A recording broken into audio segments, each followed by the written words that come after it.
Jason, thank you so much for joining us here today. First off, can you tell our viewers where exactly in Ontario this power line will run and how much electricity as well that it's going to produce?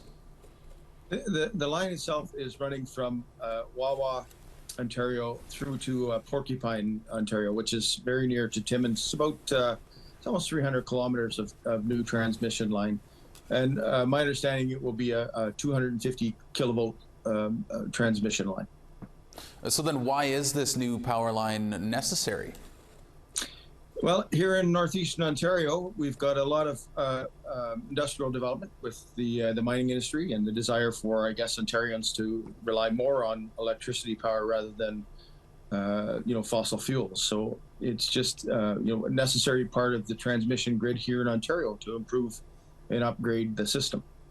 And so it's our understanding, Jason, that the First Nations could potentially end up with full ownership of the power line. Is this the end goal here?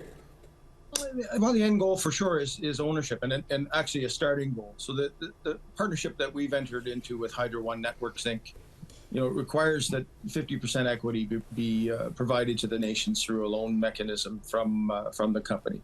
So for sure, the end result will be some ownership and permanent ownership by First Nation communities. Now, the Tribal Council has said the project presents an opportunity for reconciliation with the Ontario government. Can you explain a little bit of that? Well, like other nations across the country, we're just getting now involved in major industrial projects, and the line crosses the traditional territories of some 8 First Nations in the region, and we represent 5 of those. And it's high time that economic reconciliation occur with our communities, and especially when you're talking about hydro transmission lines. We do have a lot of agreements with non-renewable agencies like mining companies. Timmins is a very well-known mining hub, but those are non-renewable investments that we're making. This will provide ongoing sustainable revenue streams for the First Nation communities, which we're really excited about. So then ultimately, when will the partners likely find out if their proposal is approved?